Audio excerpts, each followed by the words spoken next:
Hello दोस्तों, स्वागत है आपका मार्केटिंग और चैनल पे। मेरा नाम है अभिषेक। दोस्तों, आज की वीडियो का टॉपिक है best marketing strategies that never fails. तो दोस्तों, आज की वीडियो में आपको कुछ ऐसे मार्केटिंग स्ट्रेटजी बताने जा रहा हूं जो कभी फेल नहीं होते। ठीक है गाइस, तो इस वीडियो को एंड तक जरूर देखना। और गाइस, इस वीडियो को स्टार्ट करें, आप जल्दी से चैनल को सब्सक्राइब, क्योंकि ये वक्त की मांग है। ओके गाइस, तो आज की इस वीडियो में आपको टोटल 8 ऐसे स्ट्रैटेजीज बताऊंगा जो कभी फेल नहीं होते हैं। अब क्यों नहीं होते हैं इसका कोई रीजन किसी के पास नहीं होगा, लेकिन हाँ, हमारे इंडिया में ये जो स्ट्रैटेजीज है वो कभी फेल नहीं होते, वो सालों साल से चल रहे हैं। हालांकि उन स्ट्रैटेजीज में बहुत सारी कमियां हैं, लेकिन फिर भी ये कभी फेल नहीं होते। ठीक है, तो हम एक एक करके इसको डिस्कस करते हैं। गाइस देखो, आपने बचपन से ये चीज सुनी होगी, ठीक है, कि हम जब भी किसी शॉप पे जाते हैं, फॉर एग्जाम्पल जनरल स्टोर वगैरह जाते हैं, वहां पर हमें अगर हम कोई शैम्पू लेने जाते हैं, हम कोई पेस्ट वगैरह लेने जाते हैं, या फिर आप किसी भी तरह की कॉस्मेटिक प्रोडक्ट्स या कुछ भी अगर हम जब लेने जाते हैं ना, तो हमारे पास 2 ऑप्शन रहते हैं। एक तो होता है पाउच और दूसरा होता है बड़ी बोतल। ठीक है, शैम्पू को लेके चलते हैं हम। तो शैम्पू अगर आप लेने जाओगे तो डव का, क्लिनिक प्लस का, इन सब चीज़ों का जो हमारे पास हमको ऑप्शन मिलता है, 1-1 रुपए के 50 पैसे के पाउच आते थे। ठीक है, और इसके अलावा एक बड़ी बोतल भी होती थी, जो कि मतलब हमें एक थोड़ा सा ज़्यादा प्राइस में मिलता था, लेकिन हमें ये लगता था कि अगर हम ये बड़ी बोतल लेंगे तो हमें ज़्यादा फायदा होगा। ठीक है, लेकिन गाइस ऐसा होता नहीं है। इसकी रियलिटी ये है कि अगर आप वो पाउच लेते तो आपको ज़्यादा फायदा होता। कैसे?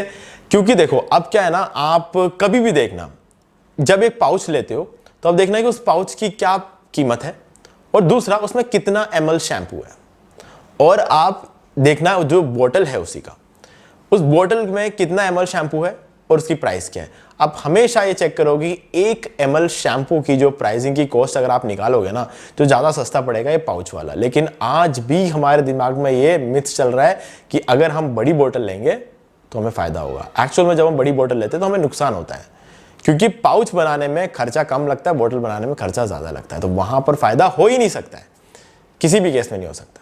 ठीक है, तो पहली गलती ये है हमारी, क्योंकि हम इस मार्केटिंग के जाल में फंस चुके हैं। हमको लगता है कि छोटी चीज़ें लेंगे तो हमें नुकसान ज़्यादा होगा, बड़े बड़े पाउच लेंगे तो हम बड़े पाउच या फिर बड़ी बोतल लेंगे तो हमें ज़्यादा फायदा होगा। ठीक है, तो ये पहली गलती है हमारी। हाँ, ये डेफिनेटली कुछ कंपनियों में, कुछ ब्रांड्स के केस में आज के डेट में कुछ फायदा भी होता है यहाँ पे। ऐसा नहीं है कि हर जगह ये चीज लागू होती है। अगर आप एक छोटे पाउच और एक बड़े पाउच में डिफरेंस देखोगे तो बड़ा पाउच वाला आपको फायदे में मिलेगा, लेकिन अगर आप एक छोटे पाउच और बड़े बोतल में डिफरेंस देखोगे तो हमेशा फायदा रहेगा पाउच वाले में। तो ये चीज आप समझ के चलना, क्योंकि ये चीज सच्चाई है। तो ये मार्केटिंग स्ट्रैटेजी हमेशा से चलती आई है। हमारे सामने सब कुछ है, लेकिन फिर भी हम सी बनते जाते हैं, और इस स्ट्रैटेजी का नाम भी यही है, सी बनाना। तो आप भी इसे सी बनाना बोलो, सी काटना बोलो, चाहे कुछ भी बोलो, लेकिन ये सालों से लोगों का कटता जा रहा है और लोग कटवाए जा रहे हैं। ठीक है, ये रियलिटी है, तो इस चीज़ को भी चेक करके देखना। अगला है शैडो मार्केटिंग। अब ये शैडो मार्केटिंग टेक्निक जो है, इसको हम किसी तरीके से ये नहीं बोल सकते कि इसमें सी काटा जाता है, लेकिन रियलिटी छुपाई जाती है शैडो मार्केटिंग में। शैडो मार्केटिंग का मतलब क्या होता है कि अगर मान लो कि मैं एक प्रोडक्ट लॉन्च कर रहा हूँ, ठीक है, तो मैं क्या करूंगा, उसको मैन्युफैक्चर करने से पहले ये बोलूंगा कि आप प्री बुक कर लो। मैंने मैन्युफैक्चर नहीं किया, इस किसी को पता ही नहीं है। लोग सोचते हैं कि इस बंदे ने मैन्युफैक्चर करके रखा है, बस लॉन्च करना बाकी है। लेकिन रियलिटी होती है कि मैंने उसे मैन्युफैक्चर किया ही नहीं है। मैंने बस एक इमेज जो है वो लॉन्च किया है। वो इमेज मैंने सोशल मीडिया पर डाल दिया, और उसके बाद अपने वेबसाइट पर भी वो इमेज वगैरह दिखा दिया, और प्री बुकिंग चालू कर दी। तो अब क्या होगा, लोग क्या करेंगे, उस प्रोडक्ट को देखेंगे, प्रोडक्ट के फीचर्स को जानेंगे, समझेंगे, फिर प्री बुक करना शुरू कर देंगे। ठीक है, तो इससे क्या होगा, प्री बुकिंग से मुझे पता चलेगा कि मेरा कितना माल बिकने वाला है। एक तो ये पता चल गया, दूसरा मेरे पास पहले से पैसा आ गया। तो अब मैं क्या करूंगा, इस पैसे को लगाऊंगा अपने मैन्युफैक्चरिंग में। एक्चुअल में लोग सोच रहे हैं कि मेरे पास माल पड़ा हुआ है, और वो उन्होंने खाली प्री बुक किया। एक्चुअल में बात यहाँ पे ये हो रही है, पहले मैंने बेच दिया माल, फिर उससे जो पैसा आया उससे मैं माल बना रहा हूं, और जब बन जाएगा तब मेरे प्रॉफिट का मार्जिन बन जाएगा और मैं बेच दूंगा। तो कुछ इस तरीके से जो है शैडो मार्केटिंग की जाती है। हाँ, डेफिनेटली इसको हम चाहे तो कह सकते हैं सी काटना, लेकिन हाँ, इतना एग्जैक्टली हम वो नहीं कर रहे हैं। यहाँ पर हम जिस चीज़ के लिए लोग मुझे पे कर रहे हैं, हम वो चीज़ उनको दे रहे हैं, हम किसी तरीके से उनको बेवकूफ़ बना नहीं रहे हैं। तो ये जो स्ट्रैटेजी है ये भी चलती है। अब यहाँ पे 2 चीज़ें होती है। कुछ लोग क्या करते हैं कि पहले पैसे ले लेते हैं और उन पैसों को यूटिलाइज करके मैन्युफैक्चरिंग करते हैं। और कुछ लोग क्या करते हैं, ऑर्डर कंफर्म करवा देते हैं, एक बार क्रेडिट कार्ड डलवाते हैं और ऑर्डर कंफर्म करवाते हैं ताकि जितने ऑर्डर आए उतने बनाए। ठीक है, कुछ कंपनी ऐसा है, वो उनका पैसा लेकर उन पैसों को यूटिलाइज कर नहीं बनाती है, उनके पास पैसा होता है बनाने के लिए, लेकिन वो ये जानने की कोशिश करते हैं कि हमारा माल कितना बिक सकता है। तो शैडो मार्केटिंग के थ्रू उनको पता चल जाता है कि कितने प्री ऑर्डर्स आए तो हम उतना ही माल बनाए, है ना। तो ये भी एक अच्छी चीज होती है। तो हाँ, ये शैडो मार्केटिंग भी चलती है और इसमें हमेशा प्रॉफिट बनता है और लॉस होने के चांसेस बहुत कम होते हैं। तो शैडो मार्केटिंग भी बहुत अच्छी स्ट्रैटेजी होती है। इसके बाद आती है गाइस ऑल्टरनेटिव स्ट्रैटेजी। अब ऑल्टरनेटिव स्ट्रैटेजी का मतलब ये होता है कि दुनिया में कोई चीज है, ऑलरेडी है, ठीक है, उसको अपना नाम दे देते हैं बस।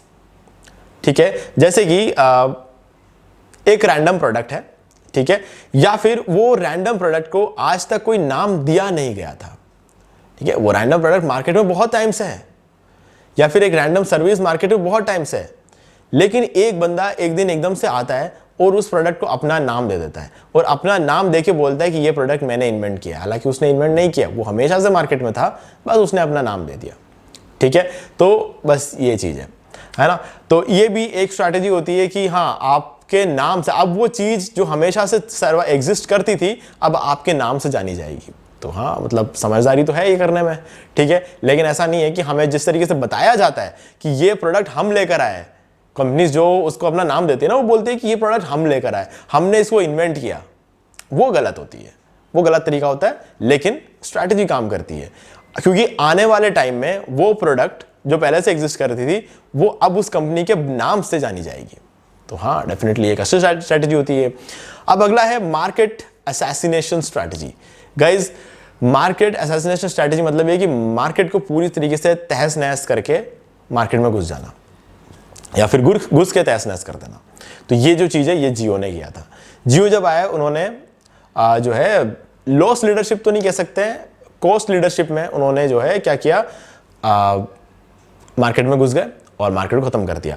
हाँ, देखा जाए तो एक तरह से लॉस लीडरशिप भी था, क्योंकि उन्होंने शुरू में फ्री में दिया था, क्योंकि फ्री कुछ होता नहीं है, पैसा तो लगा है उनका भी, है ना। उन्होंने भी जो है बैंडविड्थ खरीदा इतना सारा, तब भी तो हमको फ्री में दे पाए। अब जो चीज उनके पास एक बार जब उन्होंने पैसा दे दिया तो उनके पास अनलिमिटेड है बैंडविड्थ, तो अब वो फ्री में चाहे जितना चाहे उतना दे सकते हैं, पेड में भी जितना चाहे उतना दे सकते हैं, है ना। उनके पास क्योंकि सब कुछ अनलिमिटेड पड़ा हुआ है उनके पास, तो वो चीज उन्होंने सोचा जो हमारे पास पड़ा हुआ है अनलिमिटेड, क्यों ना लोगों को फ्री में बांट दे। उन्होंने फ्री में बांट दिया और इससे क्या हुआ, सारी जो टेलीकॉम कंपनीज थी सब बंद हो गई, बस एयरटेल और वोडाफोन आइडिया रह गए। और वोडाफोन आइडिया साथ में मिलकर बीआई बना लिया और एयरटेल आज भी सर्वाइव कर रहा है जैसे जैसे लोगों को लूट के। तो एक ना एक दिन एयरटेल भी जमा हो जाएगा, ये पक्की बात है ना। तो कहने का मतलब यह है कि मार्केट के अंदर घुस के उन्होंने उस मार्केट को, जिस मार्केट में वो घुसे उसी को उन्होंने तहस नहस कर दिया। कॉस्ट लीडरशिप या फिर लॉस लीडरशिप, कुछ भी बोलो, स्ट्रैटेजी बहुत कमाल की थी। ठीक है, तो आज अगर हम देखें तो मार्केट का ज्यादा शेयर जो है वो जियो के पास है। ज्यादा शेयर क्या, आप मान के चलो लगभग पूरा शेयर ही जियो के पास है, बस सिक्के दुक्के है जो किसी मजबूरी की वजह से एयरटेल के साथ टिके हुए हैं। जिस दिन वो खत्म हो जाएगा एयरटेल पूरी तरीके से खत्म हो जाएगा। तो हाँ, ये भी एक बहुत अच्छी स्ट्रैटेजी है। ठीक है, अब आता है गाइस सिलेक्टिव स्टोरी टेलिंग। तो अब जो है स्टोरी टेलिंग जो होता है ना, ये एक बहुत कमाल की स्ट्रैटेजी होती है, बहुत कमाल की स्ट्रैटेजी होती है। मुझे बहुत चीप लगती है, लेकिन अगर हम देखें इसको तो ये बहुत ज़्यादा हमारे इंडिया में, खास करके हमारी जो इंडियन ऑडियंस है ना, हमारी इंडियन ऑडियंस को स्टोरी टेलिंग बहुत पसंद है। क्योंकि मैं बताता हूँ गाइस, हमेशा आप देखोगे एक सक्सेसफुल आदमी जब इंटरव्यू देता है ना, तो वो ये बोलता है कि मेरी ज़िंदगी इतने तकलीफ़ों से गुजर रही थी, मैंने अपने ज़िंदगी में, मेरे घर में लाइट नहीं थी, मैं स्ट्रीट लाइट के नीचे बैठ के पढ़ाई की और मैं क्लास में फर्स्ट आ गया। ठीक है, और मेरे घर में इतनी तकलीफ़ें चल रही थी, उस टाइम मैं यहाँ गया था, मुझे एकदम से यह आइडिया आया, फिर मैंने ये बिज़नेस खड़ा किया और आज मैं इस लेवल पर हूँ। ये जो स्टोरी टेलिंग होती है, ये सुन के ना लोग बहुत ज़्यादा मोटिवेट हो जाते हैं और फिर क्या है ना, पीछे पड़ जाते हैं उस ब्रांड के, वो लोग उसके फ़ैन बन जाते हैं। वो तब तक तो वो सिर्फ एक प्रोडक्ट होता है, जैसे ये स्टोरी टेलिंग हो जाती है उसके बाद लोग उसके फैन बन जाते हैं जिस बंदे ने वो प्रोडक्ट लेकर आया मार्केट में। और रियलिटी ये कुछ भी नहीं होती है, रियलिटी ऐसी होती ही नहीं है। उसकी ज़िंदगी में कोई तकलीफ नहीं थी, ठीक है, पर सबसे सच्चाई बात आती है कि उसके ज़िंदगी में कोई तकलीफ नहीं थी। ठीक है, वो बंदा हुआ यूँ है कि वो बंदा इंडिया के बाहर जाके आया था। एक बार वो इंडिया के बाहर जाके आया, उसने एक बिजनेस मॉडल देखा वहाँ पर, उसको कॉपी किया, इंडिया में लाके पेस्ट कर दिया। ठीक है, बस ये हुआ है रियलिटी। लेकिन ये कोई बताएगा नहीं कि मैं इंडिया के बाहर गया था, वहां पर मैंने एक बिजनेस देखा, मुझे लगा कि यार ये बिजनेस इंडिया में चल सकता है, मैंने वहां से उसे कॉपी करके यहाँ पे, ये कोई बोलेगा नहीं आपको, तो उसे कुछ ना कुछ तो बोलना पड़ेगा ना। तो वो अपने घर की तकलीफ है और बाकी सारी चीज़ों को बैठ के गिनाता है। मैं पूरा डिमोटिवेट हो गया था, स्ट्रेस में आ गया था। फिर एक दिन एकदम से मेरे दिमाग में एक आइडिया आया, मैंने कोई मेहनत नहीं की थी उसके लिए, बस मैंने रैंडमली इस चीज़ के लिए उसको चालू किया था और मैं आज सक्सेसफुल हो गया। सुनने में बहुत इंटरेस्टिंग लगता है, लेकिन ऐसा होता कुछ नहीं है ना, ये कॉपी पेस्ट होता है बस। तो ये जो स्टोरी टेलिंग है, ये भी एक बहुत इफेक्टिव तरीका है इंडियन ऑडियंस के बीच में, ये बहुत इफेक्टिव तरीका कह सकते, क्योंकि सब कुछ सामने होते हुए भी इंडियन ऑडियंस क्या इन चीज़ों को देखती नहीं है, या फिर देख के भी समझना नहीं चाहती है, या फिर मुझे समझ नहीं आता। लेकिन हाँ, हमारे इंडिया में ये चीज़ें काम करती है, ठीक है। तो अगर आप अप्लाई कर सकते हो तो कर लो, कोई दिक्कत नहीं है, क्योंकि जो अप्लाई करता है वो समझदार है। जो इन बातों में आता है उनका मैं कुछ नहीं कह सकता, लेकिन जो अप्लाई करता है वो जरूर समझदार है, ठीक है। अब इसके बाद आता है डाटा ड्रिवन मार्केटिंग स्ट्रैटेजी, मेरा फेवरेट है ये। Data driven marketing strategy guys है कि डाटा पे रिलाय होकर हम मार्केटिंग करते हैं, ठीक है। मैंने आपको न्यूरो मार्केटिंग के बारे में बताया था अभी पिछले 1-2 दिन से पहले, मैंने एक वीडियो अपलोड किया था न्यूरो मार्केटिंग। उसमें क्या होता है, हमारे दिमाग को पढ़ के, कस्टमर्स के दिमाग को पढ़ के फिर मार्केटिंग स्ट्रैटेजी बनाई जाती है, ठीक है। साइंटिस्ट यहाँ पर इन्वॉल्व होते हैं। वैसे ही डिजिटल मार्केटिंग पूरा डाटा ड्रिवन मार्केटिंग है। डिजिटल मार्केटिंग मेरा फेवरेट है, ठीक है। पूरा कंप्लीट डाटा पे डिपेंड करता है, कीवर्ड्स कितना रिसर्च किए जाते हैं, कौन से लोकेशन में रिसर्च किए जाते हैं, ठीक है, कौन से एज, कौन सा जेंडर, मैरिड, सिंगल, मतलब हर एक चीज को ध्यान में रखते हुए मार्केटिंग की जाती है, ठीक है। तो ये जो चीज होती है इसको हम कहते हैं data driven marketing. Digital marketing के अंदर हर एक चीज को प्रॉपरली मेजर किया जाता है और प्रॉपर टारगेटेड ऑडियंस को ही मार्केट किया जाता है और किसी को मार्केट नहीं किया जाता, इसीलिए डिजिटल मार्केटिंग मेरा फेवरेट है, ठीक है। लॉजिकल है, सारी चीजें बिल्कुल प्रैक्टिकल है और सबसे बढ़िया है, और सबसे बढ़िया कन्वर्जन भी आपको यही मिलता है। तो ये बहुत कमाल की चीज होती है। हालांकि काम सब करती है, लेकिन ये मेरा फेवरेट है। अब इसके बात आता है गाइस पॉलिटिकल मार्केटिंग। अब देखो पॉलिटिकल मार्केटिंग जो है ना, ये एक देखा जाए तो मैं इसे क्या बोलूं, मतलब पॉलिटिकल मार्केटिंग, अब जैसे अभी फिलहाल इलेक्शंस आने वाले हैं, ये साल इस चीज के बारे में बात करने के लिए ये साल बहुत ही बढ़िया है, क्योंकि गाइस अभी कुछ 1-2 महीने के अंदर इलेक्शंस आने वाले हैं। तो अभी आप देखोगे कि आपके सामने अलग अलग तरीके के एड्स आएंगे। बीजेपी के एड्स आपको ज्यादा देखने को मिलेंगे, है ना। यहां पर 2 तरह की मार्केटिंग की जाती है, एक पॉजिटिव होती है और एक नेगेटिव मार्केटिंग होती है। पॉजिटिव मार्केटिंग के अंदर जो चीजें अच्छी की होती है उसको मार्केट किया जाता है, ठीक है। या फिर यूं कह सकते हैं अच्छी कुछ की नहीं हो, बेहतर की हो, ऐसा लोगों को दिखाया जाता है। अभी इंडिया में देखो, अभी अगर आप इस चीज को थोड़ा ध्यान से देखोगे, थोड़ा फोकस करोगे इन चीजों पे, इंडिया में जैसे अगर हम मोदी जी को लेके चलते हैं, तो मोदी जी ने क्या किया, मोदी जी ने इंडिया में जो है सबसे जो मेन जो फैक्टर होता है इंडिया में अगर लोग जो है सबसे ज्यादा बिलीव करते हैं अगर किसी चीज, वो है धर्म। मोदी जी ने धर्म को पकड़ लिया, ठीक है, और अच्छी तरीके से मार्केटिंग की। उन्होंने मंदिर बनवाया और जो कुछ कर सकते थे धर्म के लिए वो सब कुछ किया, ठीक है।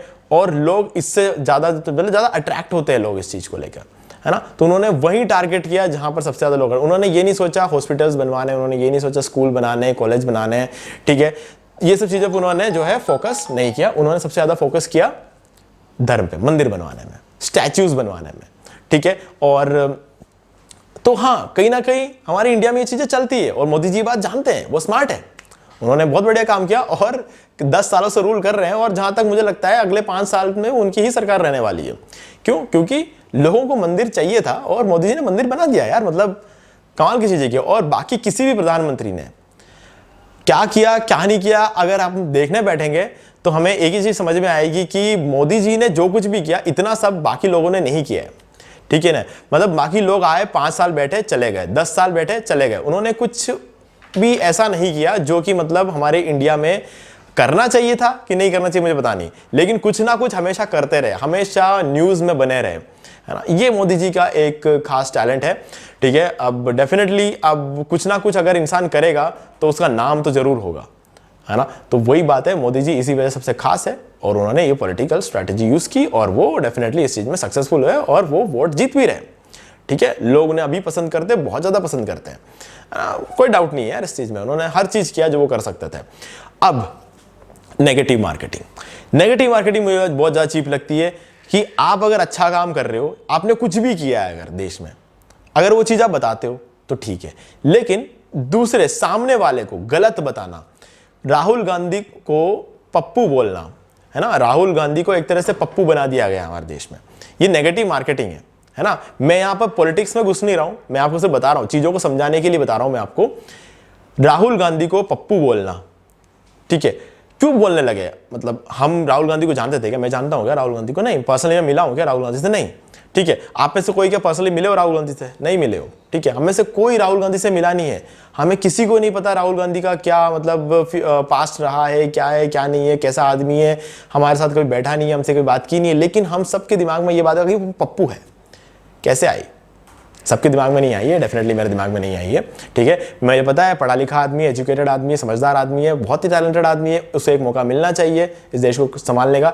लेकिन अब खैर मेरे अकेले कंट्रोल में है नहीं ये चीज़ है, लेकिन हाँ ये चीज़ है कि लोगों के दिमाग में ये बात बिठा दी है कि राहुल गांधी एक पप्पू है, कि नेगेटिव मार्केटिंग के थ्रू बिठाई गई। राहुल गांधी के जितने भी स्पीचेस होते हैं ना अलग अलग जगहों पर, उनको ऐसे स्पीचेस को उठाया और इस तरीके से उसको एडिटिंग की और इस तरीके से हमें बताया गया, उससे हमें ऐसा लगता है राहुल गांधी ये कैसी बातें कर रहा है स्टेज पे खड़ा होकर, है ना। तो ये जो चीज़ है ना, ये इस तरीके से बताया गया। हालांकि राहुल गांधी ने ऐसी कोई बात की नहीं। राहुल गांधी उसके आगे पीछे उसका पूरा भाषण अगर हम सुने ना तो हमें समझ में आएगा कि यार ये बंदा बिल्कुल सही बोल रहा है, लेकिन हमारे तक सिर्फ वही वीडियो पहुंचती है जहां पर उसने एक या दो गलत वर्ड बोल दिया होगा।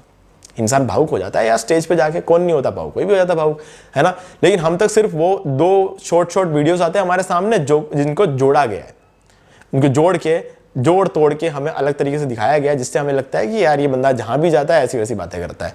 ठीक है, तो मतलब कोई लॉजिकल बात करता नहीं है, तो लोगों को दिमाग में ऐसा लग गया कि हाँ ये पप्पू है ना। लेकिन हालांकि बहुत तगड़ा काम किया राहुल गांधी ने, लेकिन मार्केटिंग हमेशा उसकी नेगेटिव की गई है। क्यों? क्योंकि बीजेपी लंबे टाइम से सरकार बना के बैठे हुए, उनके पास ज्यादा पैसा है कैंपेन चलाने के लिए। जब ज्यादा पैसा होता है कैंपेन चलाने के लिए तो हमें वही चीजें ज्यादा दिखाई देगी जिस पर ज्यादा पैसा लगा है ना, हमें दूसरी चीज नहीं दिखाई देगी। तो बस वही चीज है, इसको हम कहते हैं नेगेटिव मार्केटिंग। अब चाहे फेसबुक, ट्विटर, इंस्टाग्राम, हर जगह आपको ये वीडियो एड्स देखने को मिलेंगे जिसके अंदर राहुल गांधी को किसी तरीके से पप्पू बनाया गया है। ठीक है, तो गाइस इसको हम नेगेटिव मार्केटिंग बोलते हैं। हालांकि प्रॉब्लम किसी चीज में नहीं है, कोई तरीका सही है, कोई तरीका गलत है, लेकिन इफेक्टिव सारे हैं। मैंने आपको क्या बोला था इस वीडियो में, आपको बताने वाला हूं 8 इफेक्टिव तरीके जो कभी फेल नहीं होते। तो ये भी फेल नहीं होता है, भले ही सही हो या गलत हो, अब आप उसको जिस तरीके से देखना चाहते हो आप देखो। ठीक है, सबका अपना अपना पॉइंट ऑफ व्यू, मैं कुछ नहीं बोल रहा, लेकिन इफेक्टिव है ना। तो बीइंग ए मार्केटर आपको डेफिनेटली इन चीजों का यूज करना चाहिए। अब गाइस देखो सही गलत एक अलग चीज है, अलग नजरिया है, लेकिन अगर आपको लगता है कि इससे आपको रिजल्ट मिल सकता है तो आपको डेफिनेटली इसका यूज करना चाहिए। ठीक है, तो मुझे उम्मीद है कि आपको सारी चीज क्लियर हो गई होंगी। फिर भी अगर कोई डाउट हो तो हमसे कमेंट करके पूछ सकते हो। वीडियो को लाइक जरूर कर दो, चैनल को सब्सक्राइब कर बेल आइकन जरूर प्रेस कर ले, क्योंकि ये वक्त की मांग है। तो दोस्तों मैं उम्मीद करता हूं कि आपको ये वाला वीडियो अच्छा लगा होगा। अब यहां पर 2 और वीडियो है जिनको आपको जरूर देखने चाहिए, क्योंकि इनको देखने के बाद आपका मार्केटिंग स्किल जो है और भी ज्यादा इंप्रूव हो जाएगी। ठीक है, और आपको ये वाला वीडियो अच्छा लगा, वीडियो को लाइक जरूर कर दो, चैनल को सब्सक्राइब करके बेल आइकन जरूर प्रेस कर ले, क्योंकि इसी से मेरे आगे आने वीडियोस के नोटिफिकेशन आपको मिलते रहेंगे। तो दोस्तों आज वीडियो सिर्फ इतना ही, देखने के लिए आपका बहुत बहुत धन्यवाद।